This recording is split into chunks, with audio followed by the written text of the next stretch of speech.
આપણે પેકિંગ ચાલી રહ્યું છે અને અરવિંદભાઈ પેકિંગ કરી રહ્યા છે. તો અરવિંદભાઈ સમજાવો તો શું શું પેકિંગમાં કઈ રીતે કરો છો, શું કરો છો? પેલા પીઆઈ પણ મટીરિયલ કાઢવાની મટીરિયલ બધું લખેલું એ બધું કાઢી એને પેક કરી દેવાનું. પછી ઠેલો જેમાં આવે ને ઠેલો પેક કરી. બરાબર, બધું આમાં બધું ટોટલ ક્વોન્ટિટી બધું એ લખેલું એ પ્રમાણે કરવાનું હોય છે. બરાબર, આ જે લખી એ જ પેકિંગ કરવાનું. એ જ પેકિંગ કરવાનું એમ ને? બરાબર.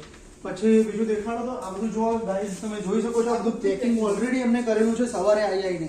એ કોઈ સાહેબ હોતા નથી તો પણ એમની જાતે જ આ કામ કરી રહ્યા છે. આ બધું બરોબર. આ બટન પણ છે અહીંયા જોઈ શકો છો. સબ લેવલ હે પેલા સવારમાં 9 વાગે આવીને પેકિંગ આટલું બધું કામ કરી દીધું છે. કોઈ એમનું કોઈ સુપરવાઇઝર છે નહીં તો પણ જો કેટલું મસ્ત પેકિંગ કર્યું છે. આવું તો કોઈ ફ્લિપકાર્ટ વાળું કે મીશો વાળું પણ કોઈ પેક નથી કરતું. બરાબર, મસ્ત પેક કર્યું છે એમ. બહુ જ મસ્ત. ચલો વાંધો નહીં, ચલો પાણી પીએ પછી તો ભાઈ પીઓ પાણી મસ્ત